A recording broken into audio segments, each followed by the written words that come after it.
Hello दोस्तों, स्वागत है आपका एक बार फिर से कमल एकेडमी कोच में। आइए आज फिर से कुछ नया सीखते हैं। हेलो स्टूडेंट्स, आज हम एसएसटी में न्यू चैप्टर स्टार्ट करने जा रहे हैं, न्यू आइडियाज। तो लगभग 25 साल पहले की बात थी। जो कुछ किंग्स थे महाजनपद के, वो ज़्यादा पावरफुल होते गए और यज्ञ परफॉर्म करने लगे। यज्ञ जो होते हैं वो सब परफॉर्म करने लगे। तो कुछ थिंकर्स थे, इन सब चीज़ में बिजी थे कि मतलब कुछ क्वेश्चंस को फाइंड करने में बिजी थे कुछ थिंकर्स। कुछ ये चाहते थे कि यज्ञ जो है क्यों परफॉर्म किया जाता है। कुछ ये चाहते थे कि जो लाइफ है उसका मेन मीनिंग क्या है। तो कुछ जो सोसाइटी में जो चेंजेस हो रहे हैं उसको समझना चाहते थे। और कुछ जो चाहते थे कि डेथ के बाद क्या होता है। तो इसमें क्या है, गौतम बुद्ध और उपनिषद थिंकर्स जो हैं और महावीर जो हैं, इन सब चीज़ों ने, इन सब लोगों ने मैसेज दिए अलग अलग। तो सबसे पहले जानते हैं गौतम बुद्ध के बारे में। सिद्धार्थ गौतम जो कि एक स्मॉल गण से बिलोंग करता है, शाक्य गण से, क्षत्रिय थे ये मेनली बुद्ध के नाम से जाने जाते थे। जो फादर थे शुद्धोधन, वो एक चेफ थे शक्य क्लैन के। उसके मदर माया, वो मर चुकी थी 7 डेज, जब वो 7 डेज का था। अपनी स्टेप मदर के साथ रहता था गौतमी। सिद्धार्थ जो है वो बड़ा होता चला गया, मतलब उसका चाइल्डहुड जो था नॉर्मल था, उसको सारे रॉयल कंफर्ट्स मिल रहे थे। देन उसने एक प्रिंसेस से शादी की, यशोधरा नाम था उसका, और एक उसका बेटा हुआ राहुल। फिर उसने एक बार क्या है, एक मैन को देखा जो कि बहुत बीमार था। उसने कई चीज देखी, जैसे कि एक मैन था जो कि बहुत बीमार था। तो उसने कभी इससे पहले किसी को इतना बीमार नहीं देखा था, वो बहुत ज्यादा बीमार था वो। देन उसने एक बहुत बूढ़ा आदमी देखा था जो कि बहुत धीरे धीरे चल रहा था एक स्टिक की हेल्प से। वो ये चीज जो देख रहा था उसने आज से पहले और कभी देखी नहीं थी। देन उसने देखा कि एक जो डेड बॉडी है वो ले जा रही है ग्राउंड में के लिए, और जो उसके पीछे जो है वो रो रहे हैं उसके लिए। तो उसने ये भी चीज कभी इससे पहले देखी नहीं थी। ये भी देखा कि येलो वाले जो कपड़े होते हैं, मतलब उसने ऐसे लोगों को भी देखा जो सिर्फ जैसे धर्म वाले लोग जो होते हैं, जो येलो कपड़े पहनते हैं और वो पीसफुल रहते हैं, बिल्कुल काम रहते हैं, तब उनकी कोई डिजायर नहीं होती। तो एक तपस्वी टाइप के जो लोग हो गए वो थे ये सब। देन सिद्धार्थ ने भी अपना घर छोड़ दिया था इन सब चीज को डिस्कवर करने के लिए कि पीस कहाँ मिलती है, किस तरीके से जो है शांति मिलेगी। उसने कई सारे डिस्कशंस किए बहुत थिंकर्स के साथ, और अपनी लाइफ जो है वो तपस्या पे फॉलो करने चालू हो गई उनकी, और स्ट्रिक्ट डिसिप्लिन चालू हो गया उनका। तो उनने ये चीज बहुत सारे ईयर्स तक करी। देन फाइनली उनने डिसाइड किया अपना पाथ। देन उनको जो है वो ट्रुथ का रियलाइजेशन हो गया कि किस तरीके से क्या होता है, सब कुछ उन्हें रियलाइज होता चला गया। फाइनली जो है वो मेडिटेट करते थे पीपल ट्री के अंदर, बौद्ध गया में, जो कि बिहार में है। देन उन्हें एनलाइटमेंट अटेंड हुआ। उसके बाद वो बुद्ध के नाम से जाने गए। देन वो सारनाथ गए जो कि वाराणसी के पास है। उनने वहां पे एक पहला स्पीच दिया ट्रुथ का, पब्लिक में, पूरे पब्लिक में, जैसे कि लोग पंडित वगैरह जो होते हैं कथा वगैरह वो सुनाते हैं, इसी तरह की उनने क्या है ट्रुथ पढ़ाया सबको, पूरी पब्लिक्स को पढ़ाया।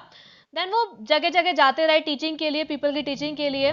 और वो कुशीनारा के तरफ से पास हुए, जहाँ तो जब तक वो कुशीनारा से पास नहीं हुए वो, मतलब उनने सब कुछ क्या है, उनने अपना निर्माण सब कुछ बना लिया था, पीपल के बीच में बहुत फेमस हो चुके थे वो। तो बुद्ध मेनली ये पढ़ाते थे लाइफ जो है वो बहुत सफरिंग से भरी हुई है, अनहैप्पीनेस है उसमें। क्योंकि पीपल जो उनकी बहुत डिजाइनर्स होती हैं जो कि कभी पूरी नहीं हो पाती हैं। कोई भी पर्सन जो है कुछ भी चीज मांगता है या कुछ भी चीज चाहता है, उसमें वो सेटिस्फेक्शन नहीं कर पा रहा है और वो और ज्यादा चीज मांग रहा है। तो इसी चीज को मेनली जो कि उसकी क्रेविंग है, जो कि उसकी चाहत है, उसे बोला जाता है मेरी थर्स्ट या तन्हा। तृष्णा नाम होता है मेनली संस्कृत वर्ड में। तो उनने ये जो पढ़ाया, जो तन्हा है वो रिमूव किया जा सकता है, हटा सकते हैं वो मेडिटेशन के थ्रू। उन्हें ये भी बताया था कि जो रिजल्ट्स होते हैं अपने कर्म के, जो होते हैं, चाहे वो अच्छी हो चाहे वो बुरा हो कर्म हो, वो दोनों इफेक्ट करते हैं अपनी लाइफ में और उसके आगे भी। तो सबके साथ अच्छे से बिहेवियर रखो, सबके साथ रेस्पेक्ट रखो, पीसफुल रहो, चाहे वो कोई भी पीपल हो या एनिमल हो। तो वेद में मेनली क्या है, टीचिंग्स होती हैं वो संस्कृत में लिखी हुई होती हैं। तो बुद्ध जो है उस लैंग्वेज को ऑर्डिनरी पीपल में बताते, मतलब ऑर्डिनरी पीपल की लैंग्वेज में बताते थे। प्राकृत जो थी वो ऑर्डिनरी पीपल की लैंग्वेज थी, तो प्राकृत लैंग्वेज में ही वो सब कुछ बताते थे। तो इसलिए क्या है, वो सब इनके जो मैसेज हैं सब कुछ समझ पाते थे। उन्होंने वैदिक बिलीव्स भी एक्सेप्ट किया, लाइक कर्म है या रीबर्थ है। और वो वैदिक सेक्रीफाइस के अगेंस्ट भी, वो जो वर्ण सिस्टम है, जैसे कि वो सोसाइटी में डिवाइड हो रहा है, वर्ण सिस्टम क्या था, 4 टाइप्स में सिस्टम डिवाइडेड था। लेकिन उनने क्या बोला कि ये सब कुछ एक ही है, कोई डिफरेंट ग्रुप्स नहीं बनेंगे, यहाँ सब कुछ एक ही है। तो फिर ये सारे जो फॉलोअर्स हैं ये संघ बनाते चले गए बुद्धिस्ट के ऑर्डर पे। तो टाइम टू टाइम ये जो ऑर्डर है ये बढ़ते चले गए नंबर्स में। जो बुद्ध की टीचिंग्स है ये उसके बाद पाली लैंग्वेज में भी लिखी गई थी, इंडो आर्यन लैंग्वेज में, नॉर्थ इंडिया में।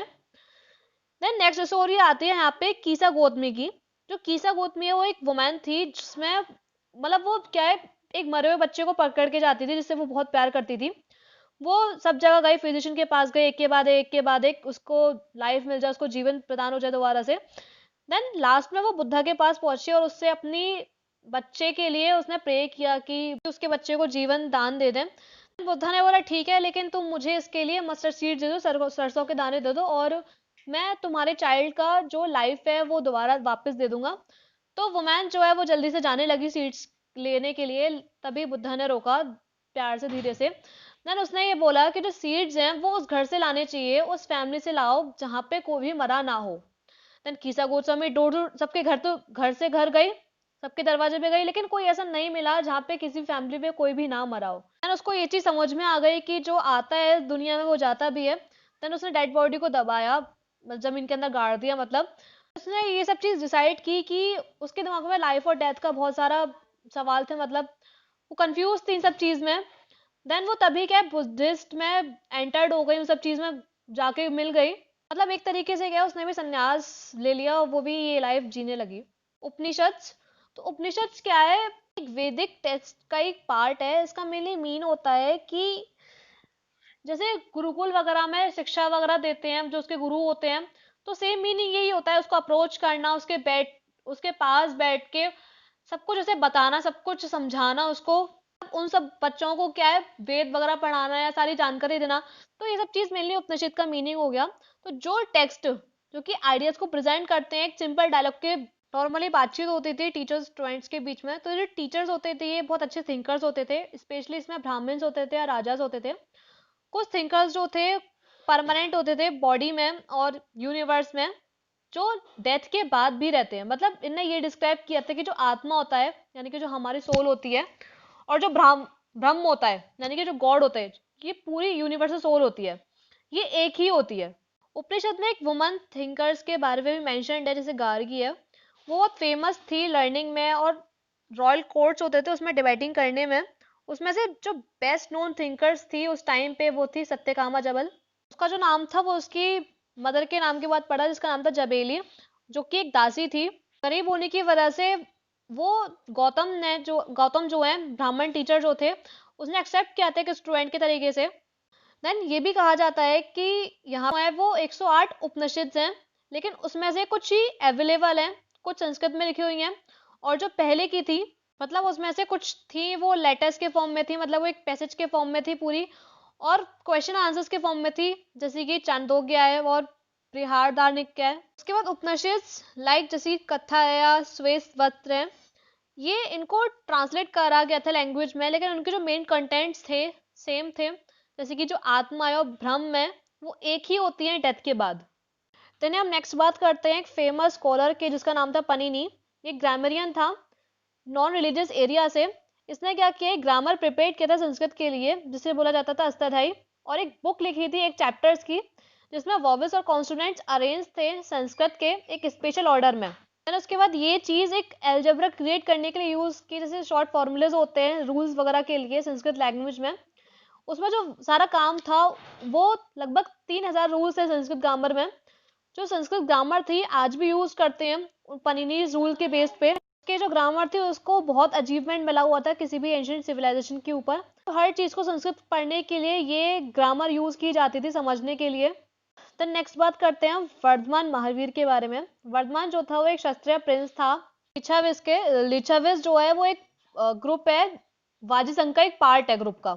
तो वो पैदा हुआ था, बॉर्न हुआ था उसका मतलब कुंडग्राम में जो कि वैशाली नगर के पास है। उसके जो फादर थे सिद्धार्थ, वो क्षत्रिय जंत्री के ट्राइब के हेड थे या क्लैन बोला जा सकता है, उसके हेड थे। उसकी जो मदर थी त्रिसाला, वो लिच्छावी की प्रिंसेस थी। देन जब वो 30 का हुआ उसने अपना घर बार सब छोड़ दिया और एक संत वगैरह में आ गया, उसने संन्यास वगैरह ले लिया, वो मेडिटेशन करने लगा। देन 12 साल बाद उसे एनलाइटमेंट था, तो वो एक जिन बन चुका था, महावीर बन चुका था। मतलब जिन मतलब होता है कि उसने अपनी इंद्रियों पर कंट्रोल कर चुका था, वो कंट्रोल मतलब उसकी कोई डिजायर नहीं थी। और महावीर मतलब जो होता है अपने सोल पे पावर पा लेना अच्छे से। तो महावीर ने मेनली ये बताया था, उसने ये टीचिंग की थी, सबको ये बताया था कि जो सारे सोल्स हैं सब इक्वल हैं, चाहे वो ह्यूमंस हो, एनिमल्स हो, इंसेक्ट्स हो, प्लांट्स है या बैक्टीरियाज भी हो, सब इक्वल हैं, किसी को हर्ट ना करें। वो ये बोलते थे सब में लाइफ होते हैं, सब में जीवन होता है।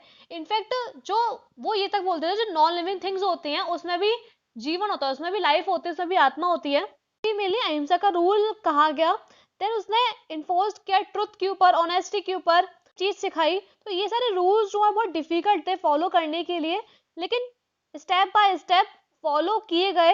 उनका जो मेन और अल्टीमेट एम था लाइफ का वो था मेडिटेशन करना, अपने पूरे सोल के पावर्स के ऊपर, पूरे नॉलेज के ऊपर, पूरे कनेक्शन के ऊपर, पूरा ब्लिस या पूरी पोटेंशियल्स के ऊपर, इन सब के ऊपर पूरा पावर्स करना अपने सोल के ऊपर बिल्कुल। तो ये सारे मेडिटेशन में इसमें 3 फैक्टर्स थे, राइट बिलीफ, राइट नॉलेज और राइट कंडक्ट या एक्शन बोल सकते हैं, जिसमें सोल और बिहेवियर में होते हैं ये। और मेनली इन तीनों को बोला जाता है त्रिरत्न या 3 ज्वेल्स। देन महावीर ने भी उस लैंग्वेज में, ऑर्डिनरी लैंग्वेज में पढ़ाया था, मतलब पीपल की जो ऑर्डिनरी लैंग्वेज होती थी प्राकृत, उसमें टीचिंग कर रही थी। जो प्राकृत थी वो मेनली मगध में बोली जाती थी, जिसे मगधी बोला जाता है। देन श्रोसैनी प्राकृत लैंग्वेज जो थी वो बोली जाती थी शोरसेना में, जो कि आज के टाइम पे मथुरा है। महाराष्ट्री बोली जाती थी महाराष्ट्र में। तो वो बोलते थे आराध मगधी प्राकृत, जिसमें सारे वर्ड्स हैं प्राकृत लैंग्वेज के, जो पीपल के थ्रू बहुत समझने में इजीली होते हैं। कॉन्टिनेंट्स में जो कि रहते थे और आते थे मगध के लिए ट्रेड करने के लिए, उनके जो फॉलोअर्स हो गए वो उनको बोला गया जैन्स, और उनका जो रिलीजन बन गया वो बन गया जैनिज्म।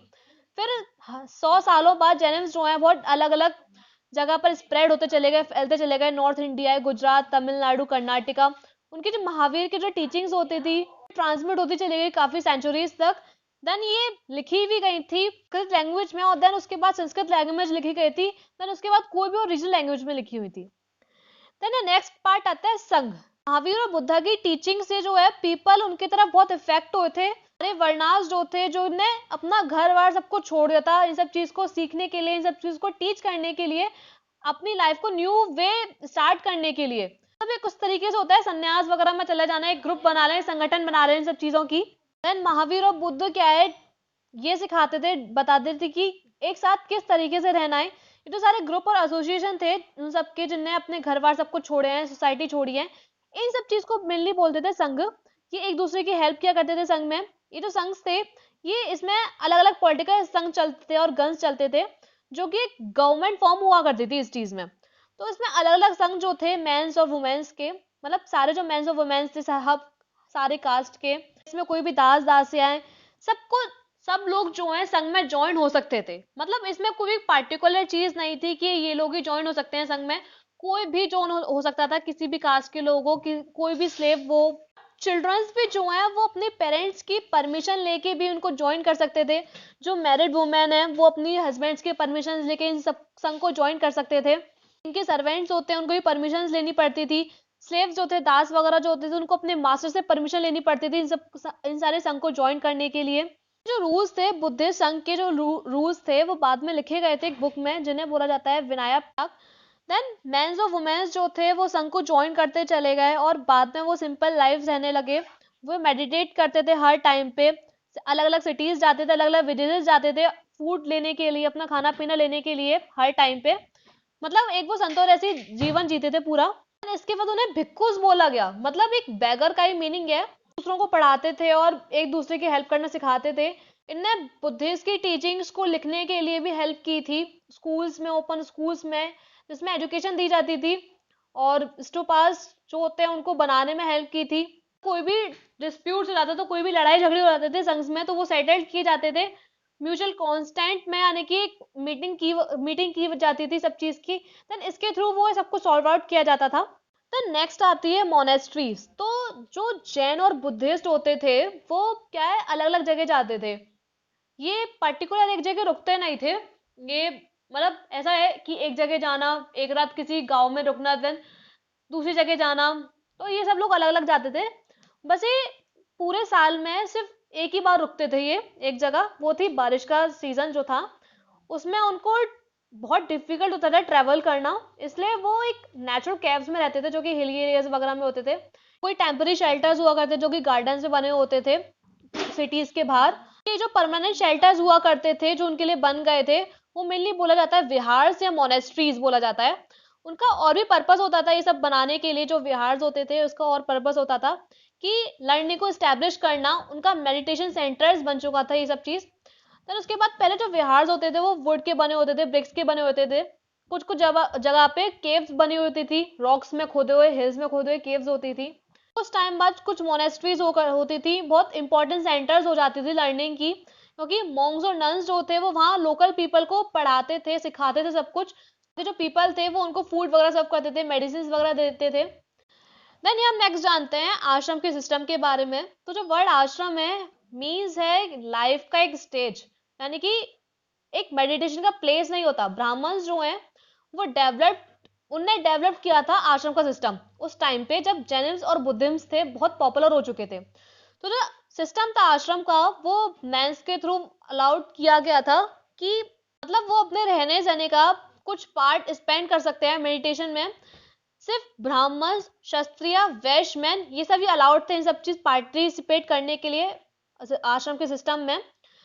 तो मैन की जो लाइफ थी वो 4 स्टेजेस में डिवाइडेड थी, 4 आश्रम्स में डिवाइडेड थी। ब्रह्मचार्य, गृहस्थी, वानप्रस्थ और संन्यास। ब्रह्मचार्य में थे ये लोग सिंपल लाइफ जीते थे, वेद्स के बारे में पढ़ते थे, जो कि पहले जो हो चुके हैं सारे वेद जो थे उन सब के बारे में स्टडी किया करते थे। गृहस्थ में क्या है, ये शादी, इनके जो मैरिड लाइफ जीते थे ये सब लोग अपनी पूरी रेस्पॉन्सिबिलिटीज के साथ। वानप्रस्थ में ये लोग फॉरेस्ट वगैरह में रहते थे, मेडिटेट करते थे वहीं। देन संन्यास जो है उन सब चीज को छोड़ देना बिल्कुल। तो ये सारे 4 स्टेजेस होते थे। उसके बाद वुमेन्स जो है इनने भी आश्रम चूज कर लिया, मतलब उन्हें भी ये सब चीज स्टेजेस फॉलो करने लगे हस्बैंड्स के द्वारा। मतलब उनके पति जाते थे तो वो उनके पीछे पीछे वो भी खुद फॉलो करने लगी इस बात को।